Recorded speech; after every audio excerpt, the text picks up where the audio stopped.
Hi friends, ఎన్ఎల్జీ DSC అకాడమీకి స్వాగతం. ఇప్పుడు థర్డ్ క్లాస్ తెలుగు టెక్స్ట్ బుక్లోని 13వ లెసన్ మహాత్ముడు. ఈ మహాత్ముడు అనే పాఠ్యాంశం గురించి ఇప్పుడు మనం క్లుప్తంగా వివరించుతాం. ఇందులో ఈ పాఠ్యాంశం ఎట్లుంది అంటే వ్యాస రూపంలో ఉంది. దీని యొక్క ప్రక్రియ వ్యాస ప్రక్రియ. ఇతివృత్తం ఏంటిది? స్ఫూర్తి. ఇది స్ఫూర్తిని తెలియజేస్తుంది. మహాత్ముని యొక్క స్ఫూర్తిని మనం ఏ విధంగా మనకు స్ఫూర్తిని తెలియజేస్తుంది.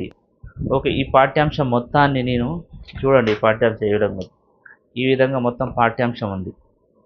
దీన్ని ప్రతి లైన్ టు లైన్ చదివి ఇందులోని ఇంపార్టెంట్ మనకు ఎగ్జామ్ పాయింట్ ఆఫ్ వ్యూలో ఒక్క బిట్టు కూడా మిస్ కాకుండా నేను నోట్స్ ప్రిపేర్ చేసి మీ ముందల ఎక్స్ప్లెయిన్ చేయడం జరుగుతుంది.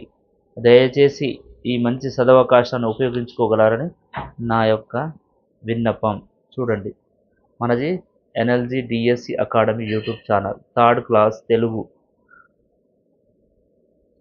13th లెసన్ మహాత్ముడు.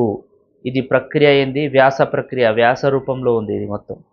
ఇది ఇతివృత్తం ఏంది? స్ఫూర్తి, గాంధీ యొక్క స్ఫూర్తి.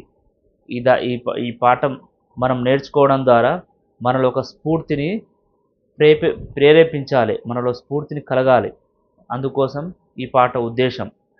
గాంధీజీ, ఇప్పుడు మనం లెసన్లోకి వెళ్ళినట్లయితే, గాంధీజీ పనికి వచ్చే ప్రతి వస్తువుకు విలువ ఇవ్వాలి అన్నాడు.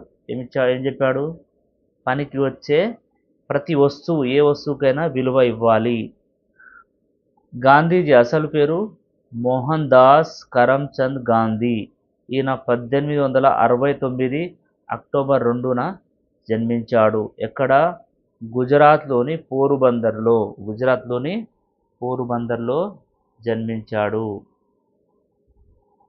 అదేవిధంగా గాంధీ గారి తండ్రి పేరు కరమ్చంద్ గాంధీ, తల్లి పేరు పుత్లీబాయి. ఎట్లా మనకు పుత్లీబాయి అనేది ఎట్లా గుర్తుండాలంటే, పోరుబందర్లోని పోరుబందర్ పుత్లీబాయి. గాంధీజీకి పుత్లీబాయి తల్లిగారు ఏం చేశారు? కథలు చెప్పేవారు. ఆ విధంగా గాంధీజీకి కథలు అంటే ఇష్టం ఉండేది. అయితే ఈ విషయాన్ని గ్రహించి తండ్రి ఏం చేశాడు? ఒకరోజు శ్రవణ కుమారుని నాటకం అనే బుక్ తెచ్చి గాంధీ గారికి ఇచ్చారు. ఆ నాటకంలో ఏముంది అంటే, గుడ్డి వాళ్ళైన తల్లిదండ్రులకు సేవ చేసే శ్రవణుని యొక్క కథ ఉంది. ఈ కథ చదివిన గాంధీజీ తర్వాత పెద్దవారికి, తల్లిదండ్రులకు సేవ చేయాలి, అదేవిధంగా తల్లిదండ్రుల మాట జవదాటలేదు. ఏది? శ్రవణ కుమారుని నాటకం చూసిన తర్వాత పెద్దవారికి సేవ చేయాలి, తల్లిదండ్రులకు మాట జవదాటలేదు.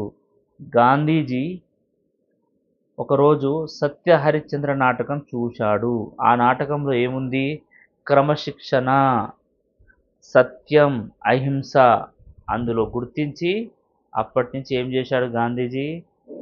క్రమశిక్షణ, సత్యం, అహింసను ఫాలో అయ్యాడు తన జీవితంలో క్రమశిక్షణ, సత్యం, అహింస పాటించాడు. అదేవిధంగా గాంధీజీ సబర్మతి ఆశ్రమంలో అన్నం తినే చోట బోర్డు పైన ఆశ్రమం ఆస్తి అందరిది అని చూశాడు. అక్కడ రాసి ఉండడం చూశాడు. చూసి ఏం చేశాడు? గాంధీజీ బీదవాళ్ళ ఆస్తిగా భావించాలి అని నేను ఆశిస్తున్నా. గాంధీజీ ఏం చెప్పాడు? ఈ ఆశ్రమం ఎవరిది? బీదవాళ్ళ ఆస్తిగా భావించాలని నేను ఆశిస్తున్నాను అని గాంధీజీ అనుకున్నాడు. అయితే గాంధీజీ ఇంకేం చెప్పాడు?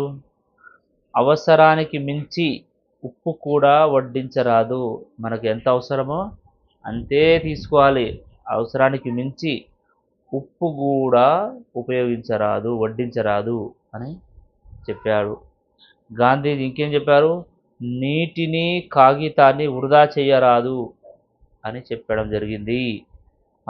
ఇంకోటి, తన బట్టలను తానే నూలు వడికేవాడు. గాంధీ గారి యొక్క భార్య పేరు కస్తూరిబాయి. గాంధీ గారికి మహాత్మా అని ఎందుకు పిలవడం జరిగిందంటే గాంధీ గారు సత్యం, అహింస, ఆత్మవిశ్వాసం, ధైర్యం, పట్టుదల ఇలాంటి లక్షణాలు ఉన్నాయి కాబట్టి గాంధీ గారికి అందరూ మహాత్ముడు అని పిలిచారు.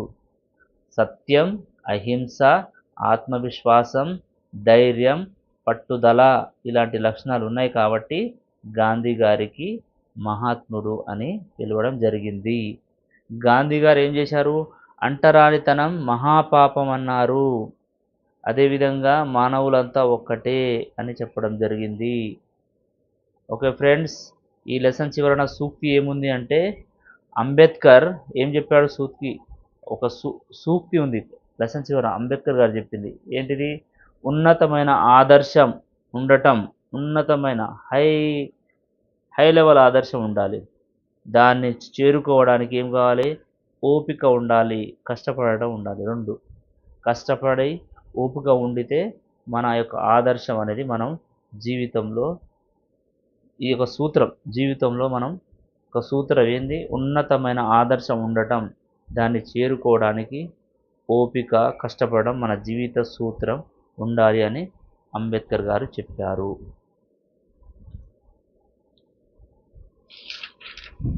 ఓకే ఫ్రెండ్స్, ఈ లెసన్లో వ్యాకరణం మనకంత ఏమి ఇవ్వలేదు. So thank you very much.